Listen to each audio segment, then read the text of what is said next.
Welcome to the Grow Fast podcast, where we talk with leading sales, marketing, and personal growth experts about how companies can accelerate sales, optimize marketing, and grow their businesses fast. Let's go. Hi, Kevin. How are you? All good. Thanks for being here. Likewise. Hey, I've just noticed the clock behind you. What time zone is that set for? Because I know that you and I are in the same time zone, but that says 5 o'clock, and it's 1:30. At some point during a meeting, one of my then boss complains that the clock was so loud. So I took the battery out, and since then it's 5 o'clock. It's 5 o'clock, and it's right 2 times a day, as they say, right? Even a broken clock is It's 5 o'clock somewhere. Exactly, right? Well, I like that. Hey, you're an angel investor. I think you've invested in over 50 different startups. Several of them have made it to IPO stages. You're also a board member on several different organizations.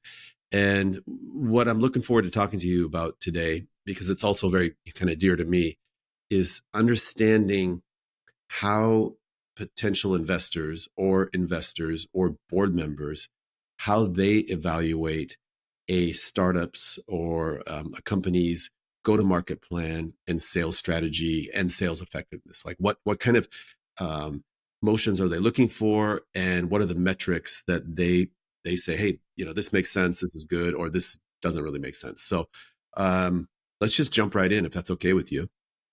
Sure. Yeah, awesome.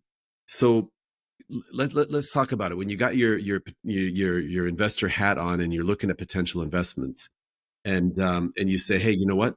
The platform looks solid, or the product or service looks solid in terms of what they've developed, but I need to be convinced that they can actually go out and sell it. So, talk a little bit about what are the things that you're looking for. I think that the big differentiator is always having sales. That's kind of the point where you go into the pre-seed phase where people don't have sales versus the seed investments, which kind of get their sales in the right direction. Mm-hmm. That's having sales, the first big differentiator, but also the kind of sales. And what most founders probably do wrong is we're trying to sell to everyone, like as big as a total addressable market as possible, which gives you of course, the great numbers. We have the opportunity to sell to 5 billion people or make 100 billion in revenue.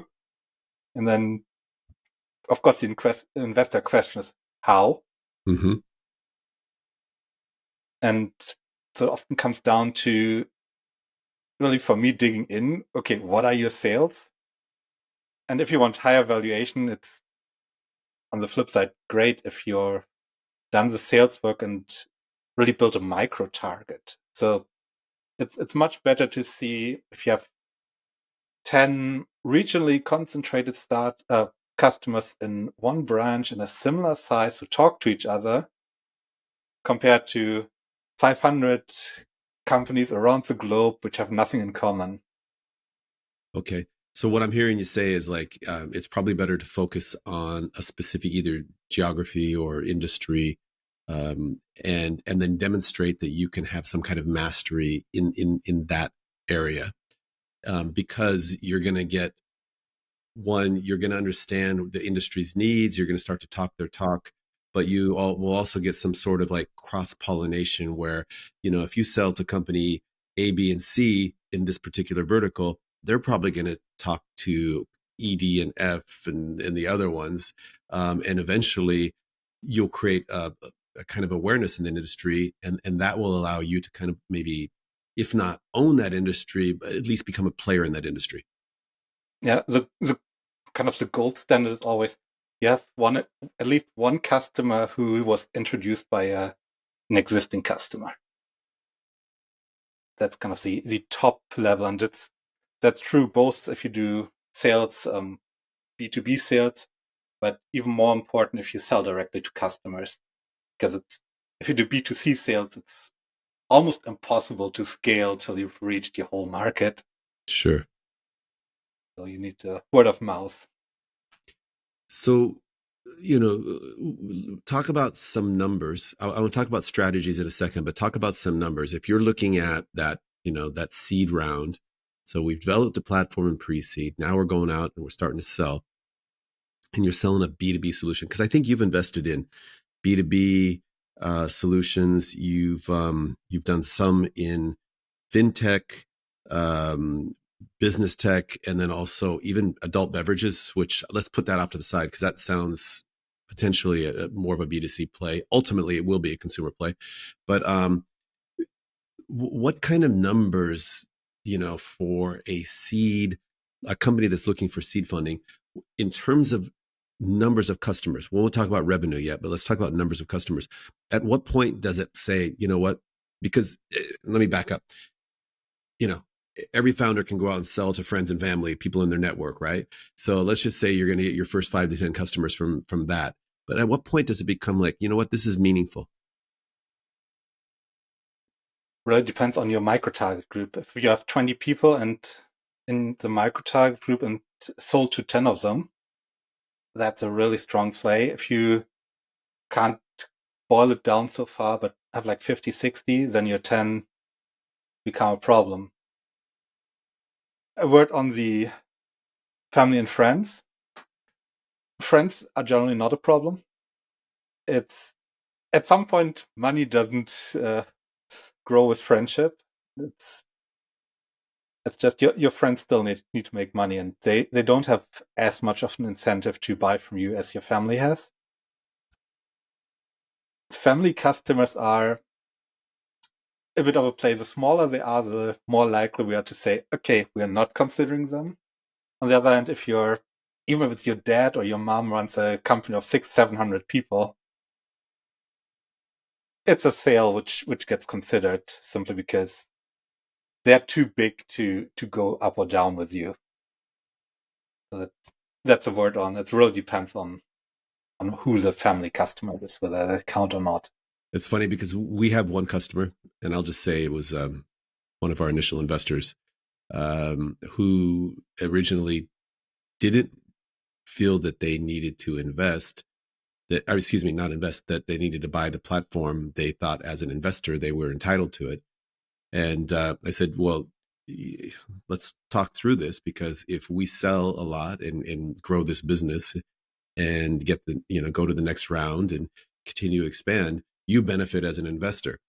Now, if you want your company to benefit, because this, then because you can use the platform and optimize your RFP responses and win more RFPs, that's a whole other conversation. So, we have our costs and we need to cover our costs. And then we had a conversation about, the potential, the benefits, the cost benefit analysis of using BreezeDocs. And it's like, if you win one additional RFP this year, you've paid for BreezeDocs for the next 5 to 10 years. And when you put it in that context, they said, wow, you know what? Okay, we'll write the check. Okay, another check, but this one not for investment, to actually just buy the platform. So I kind of, group them in there with friends and family, which to me is kind of a generic term for just people who are close to you. And so, they're a legit business. They're 120, 130 people working around the globe. And so I as a potential investor, if I was looking at that particular company, I might be tempted to say, oh, they bought it because, but then I could argue that no, they're actually getting the benefit of the platform. I actually would turn it around. Okay, good. If I was looking at investing in you and saw, okay, one of your existing investors has a legitimate interest in using your product but isn't using it, that's a problem, right? a very strong problem. Right. It's also one of the points. If your existing investors don't bring in their network, that can also be a red flag, which you might have to explain. That's really in the very early stages, comes like, okay, how do you make most of the resources you have? Which is often one of the questions which gets asked when you evaluate sales. Okay, do you make use of your network? Did you actually go to your family and friends, and why aren't they buying? Especially in in B2C companies, it's one of the typical questions. Why aren't your friends, family buying this product? Which can, of course, be, hey, most of them are older and don't need it. If you have a target group which is relatively young.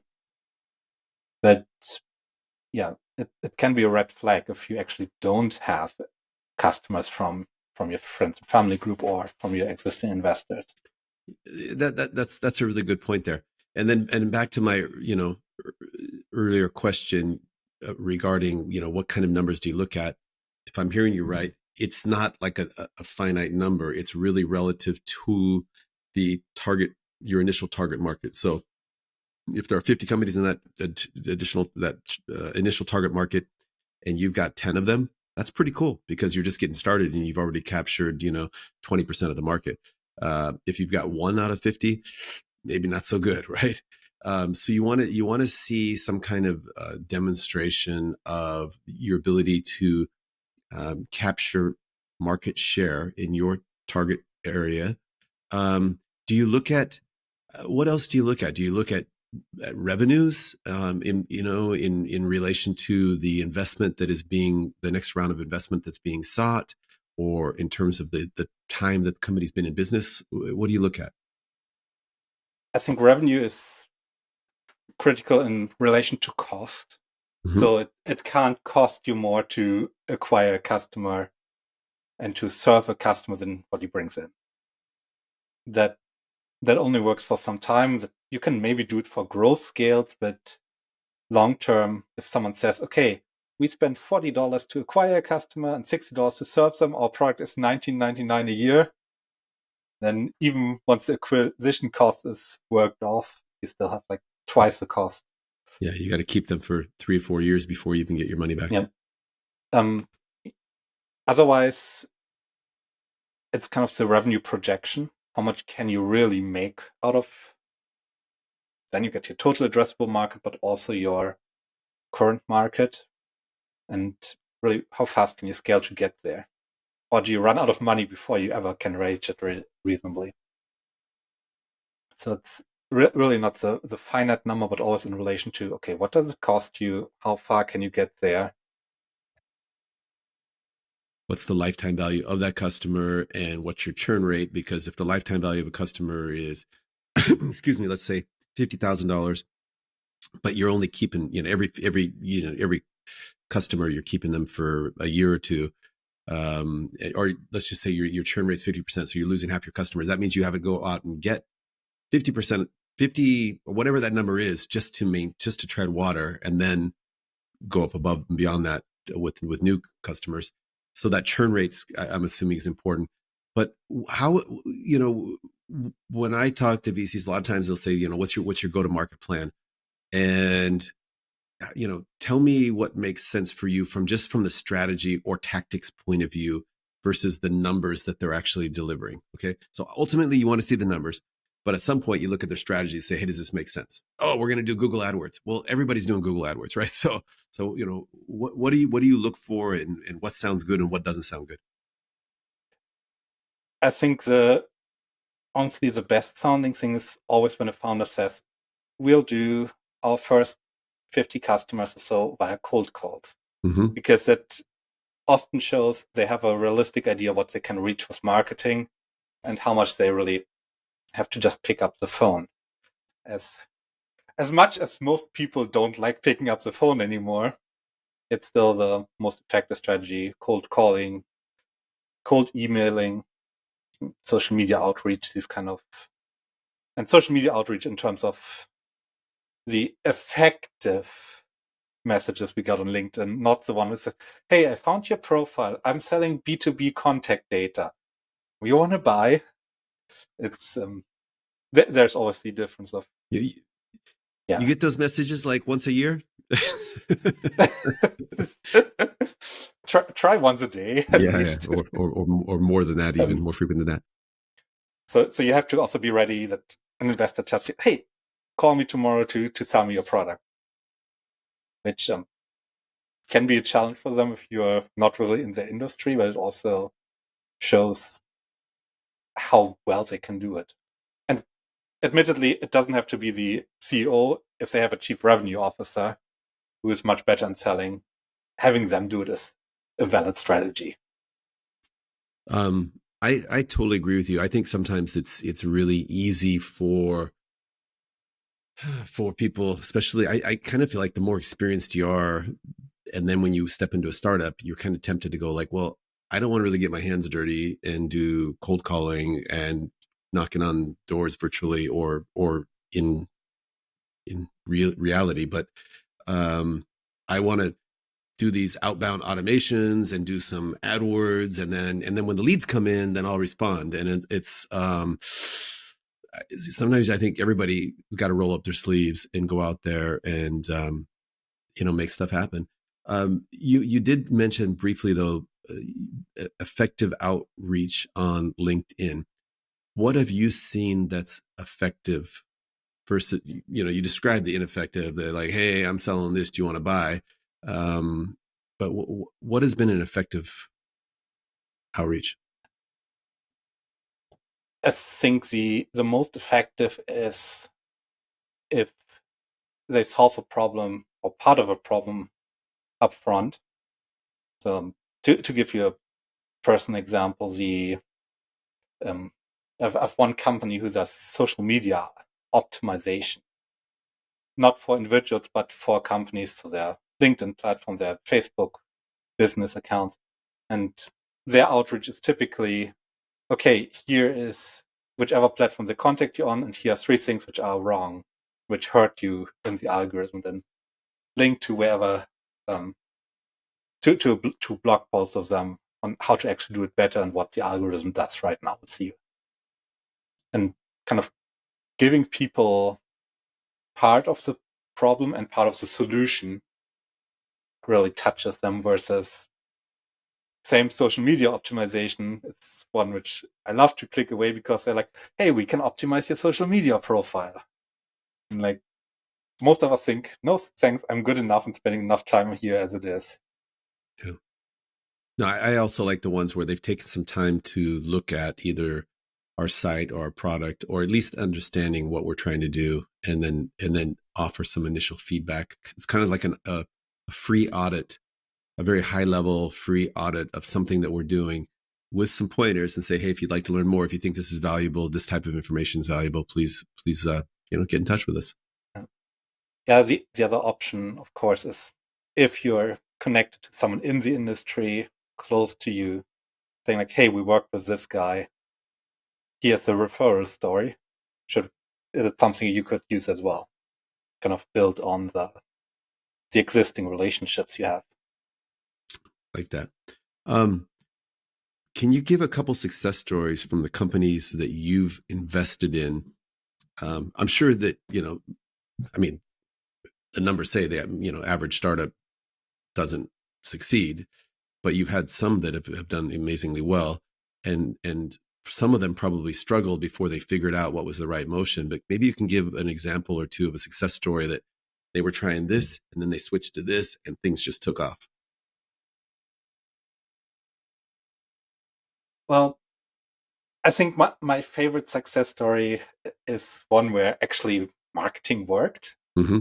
because it's such a crazy story. In essence, they're doing antivirus software, Mm-hmm. but they built, first of all, a new algorithm, and they used encryption technology to send it around. So when crypto was great, they were a crypto signed company. When cybersecurity took over, oh, we're great cybersecurity.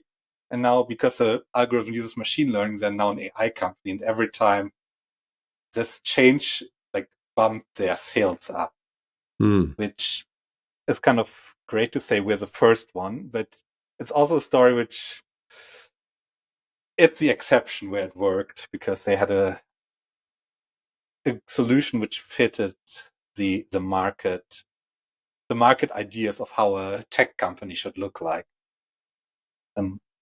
I think the on the flip side, I'm invested in a B2C company who does paddleboard rentals along Florida and the Gulf Coast and now in Hawaii. Mm-hmm. And they completely, at least initially, failed doing social media and influencer marketing, which you would have thought, okay, that's the way you advertise holiday and holiday experiences.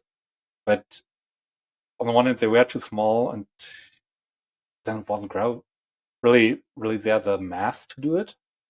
So they went and did referrals for people who did paddleboard yoga and paddleboard tours through Florida, and kind of used that as a referral network to get people to rent the paddleboards for the yoga session, or then to rent it afterwards to do their own exercise. And they pivoted to having a referral network with different instructors. I like both those examples. That's awesome. And you did mention earlier that from the sales point of view, a lot of it is just initially going out and doing some cold calling, knocking on doors, calling people, reaching that cold outreach. But then we started talking about marketing. Let me ask you, in your opinion, when you're evaluating a potential investment, how is it marketing that's driving sales these days, or does this? I'm just actually what I'm trying to get to is sales and marketing used to be a bit more divided. Now to me, they seem almost integrated, because especially if you're doing anything online, and I come up from, because we're selling B2B software online, sales, it's really hard to do sales without marketing. And when you talk about doing a campaign on LinkedIn, that's kind of marketing. That's not really sales, right? And then if we're doing outbound email sequences, we're using HubSpot or Apollo AI or whatever these tools are. These those are traditionally marketing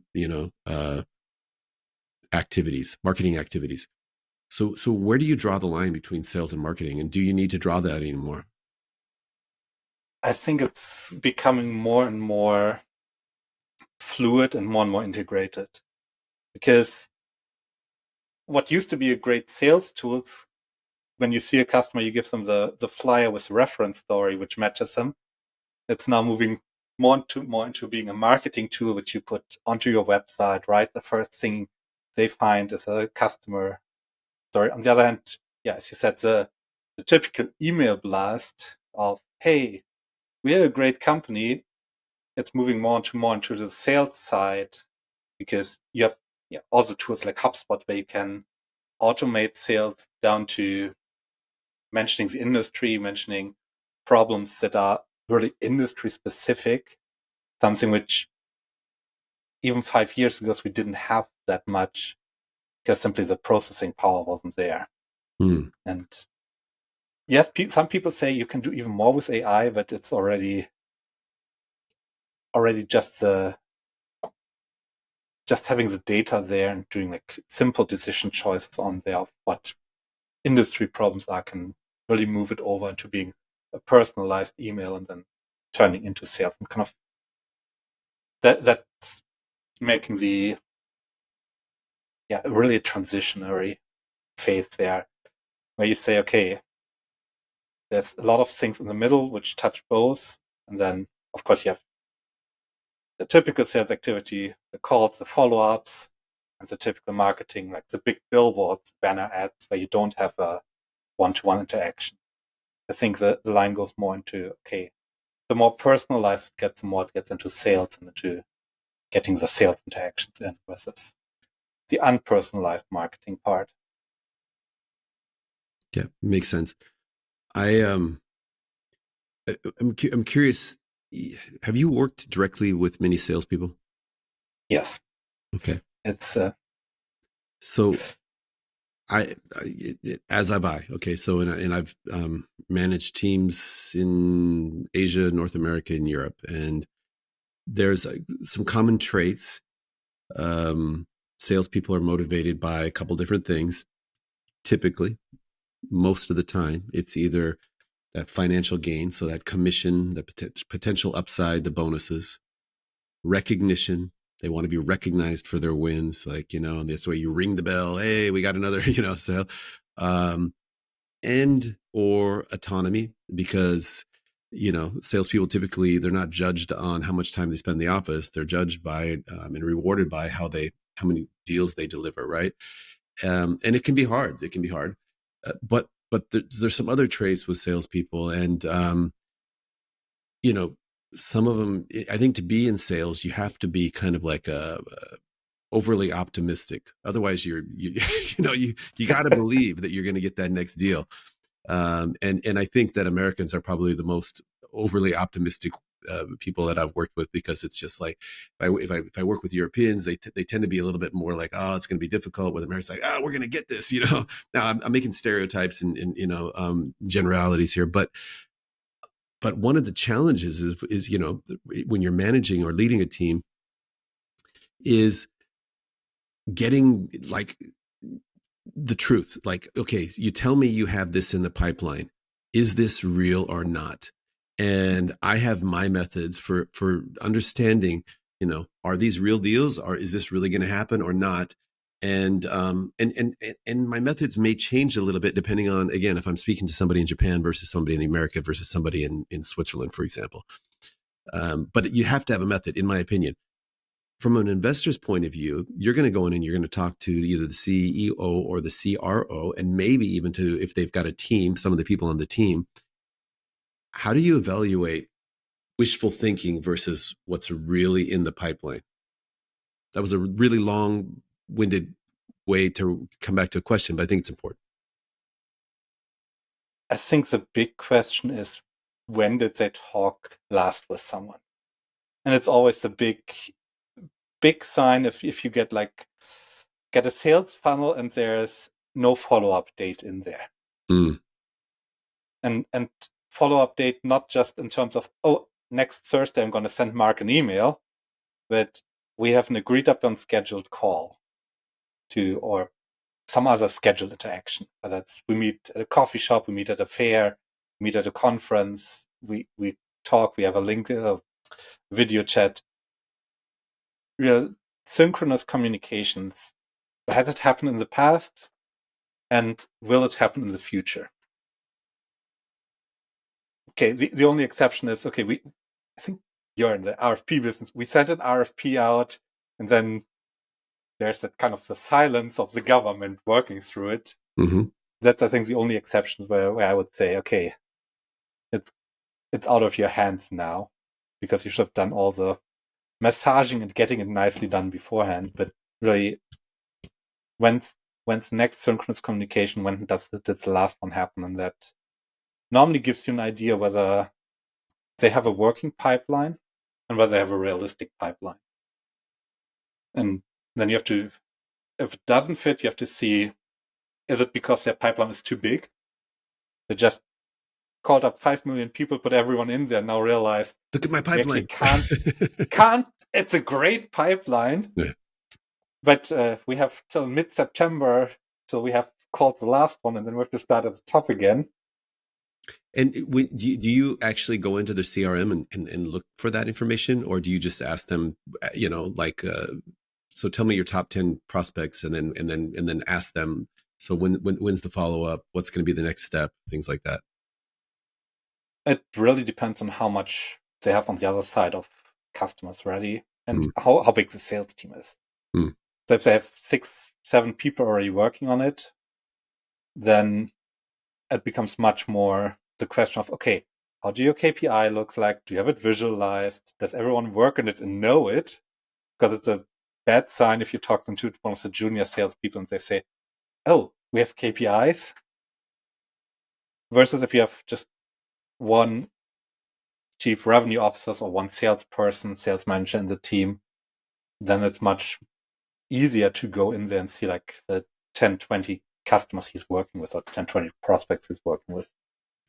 Do you ever get into the compensation system for salespeople, in terms of, how much are they on a base versus potential upside, depending on the performance? So basically performance-based pay versus, for example, in Japan and Europe, oftentimes the performance element is really minimal, if even if sometimes non-existent.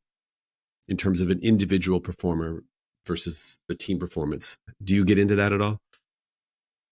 Normally not. So during due diligence, you look at it and then analyze whether there's some outliers there, but it's normally not a criteria for whether you want to invest or not.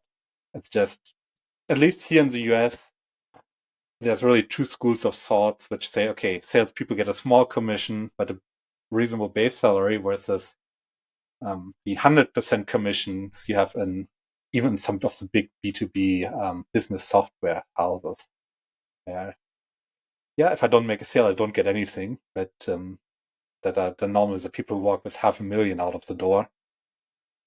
So yeah, the only point where it's like, yeah, is it reasonable for the amount of revenue they make, and does it fit with the person really, or does it make the salespeople unhappy?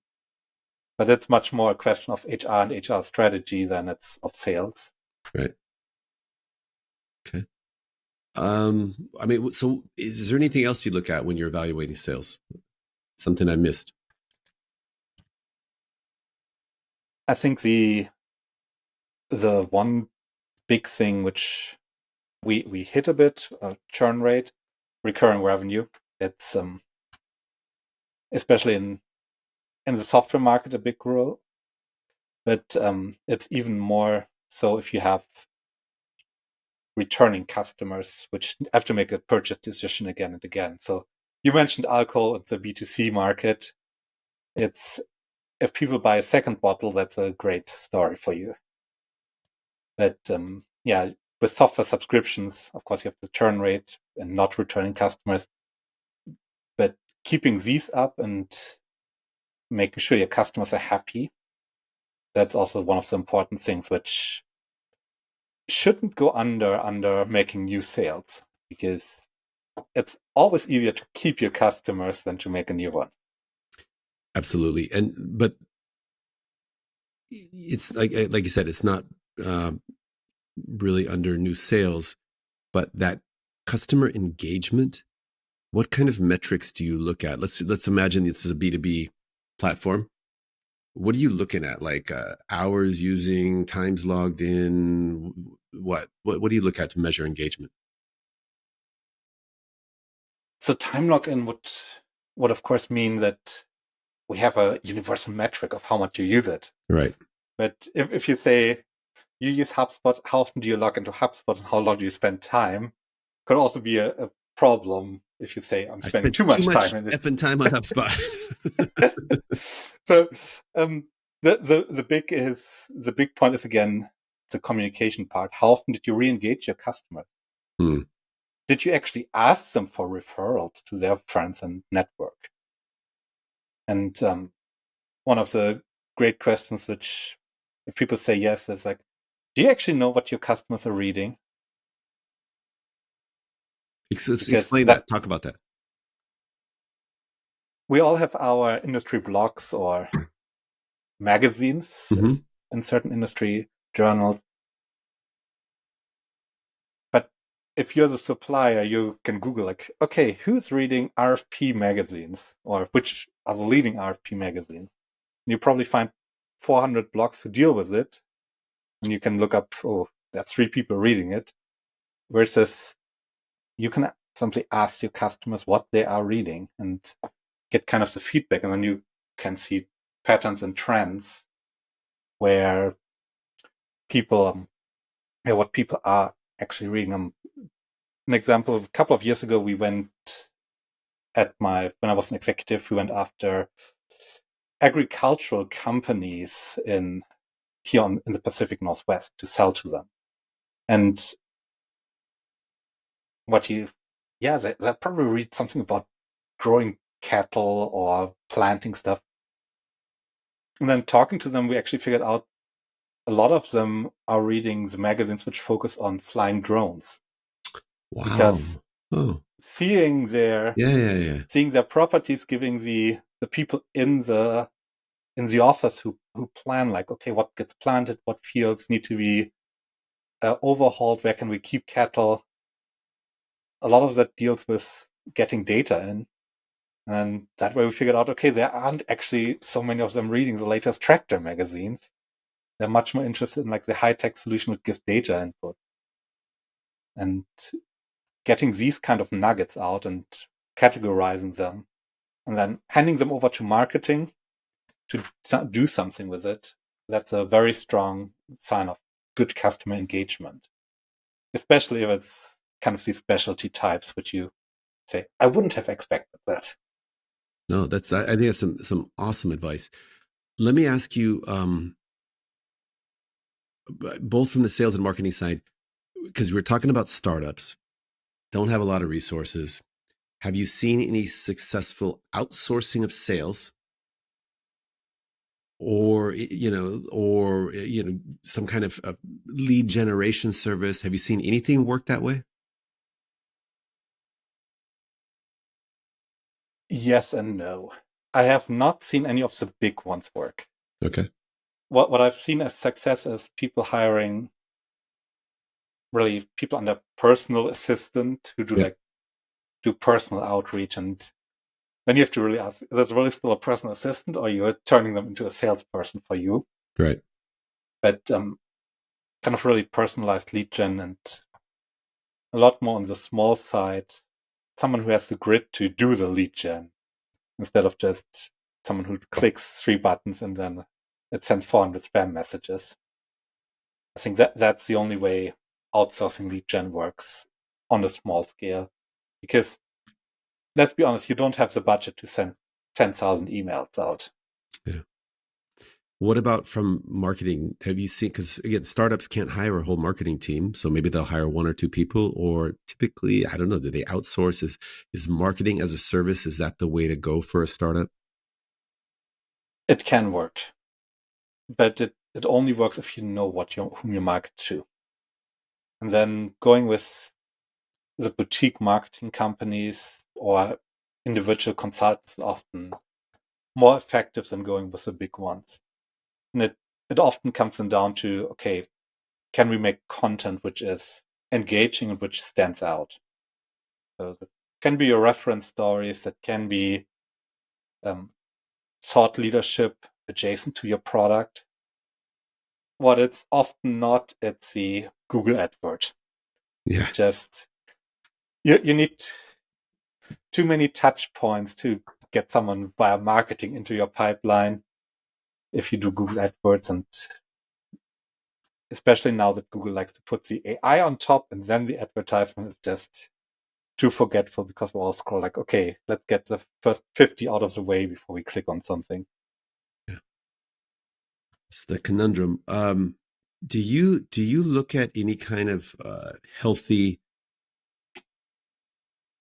resource allocation in terms of platform or product development? X percentage of your funds should go to that versus sales and marketing. It's often the question, do you have funds at sales and marketing? Mm. Because let's be honest, most founders who come in are the people with a bright idea of how a product should look like. They're not the salespeople.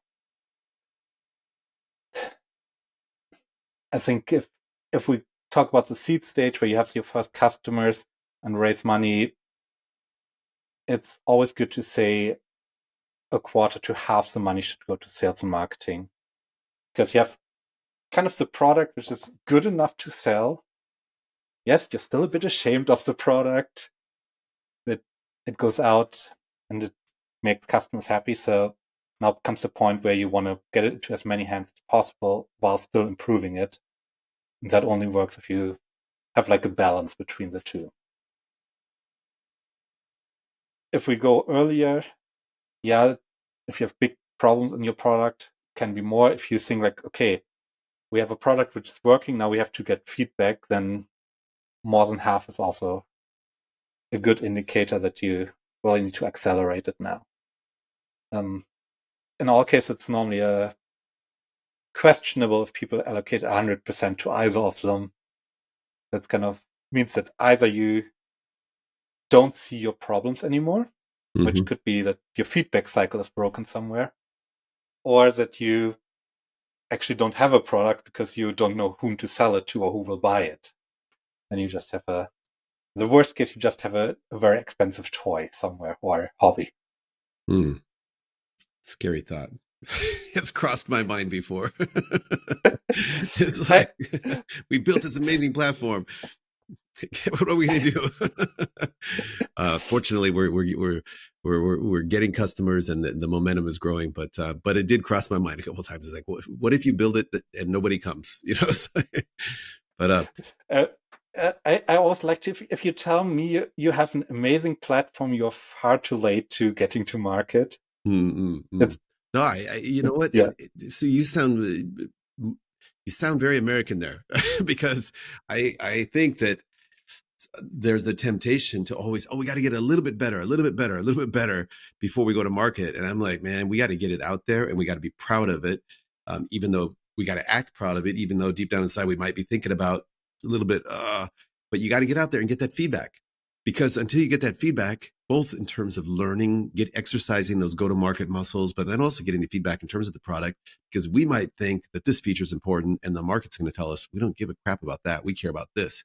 And so you got to get it out there, man. You can't, you know, yeah, analyze and paralyze forever.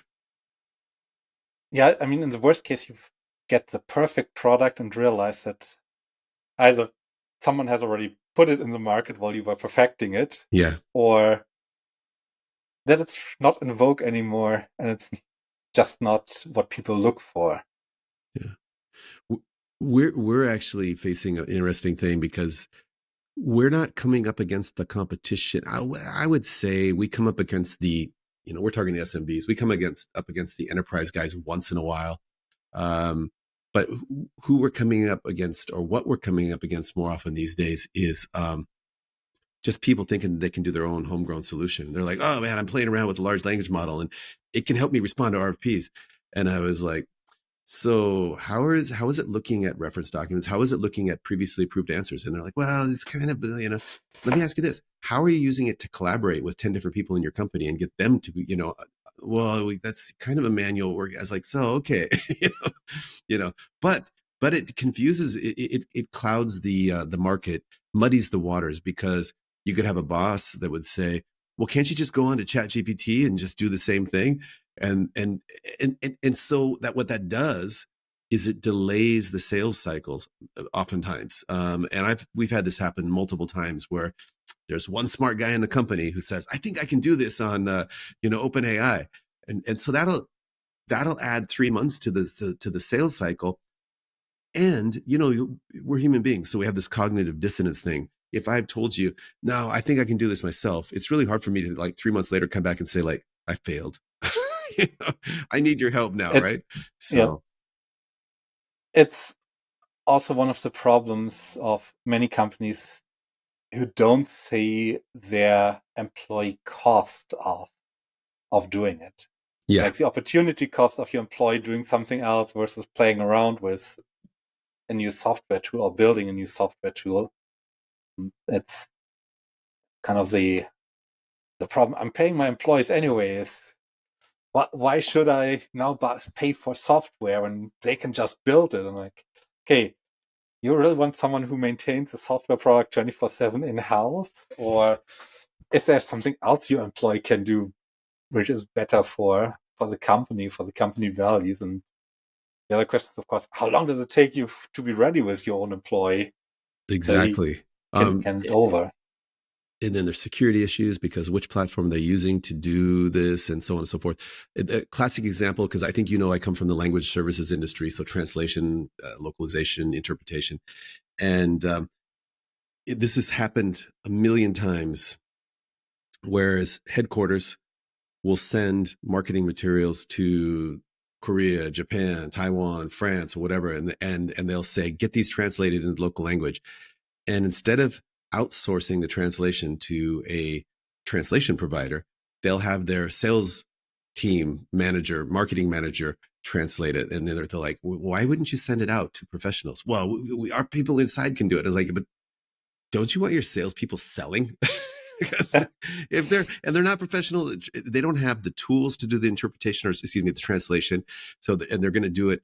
And they might do it and do a really good job, but they might not get the terminology right. They might not get, they're not professional linguists. They're salespeople, right? So, I would say if you look at sales and marketing material, yes, there's a good point of having it done in-house because they still have to take it along. Mm-hmm. And sales and marketing varies very much with the culture.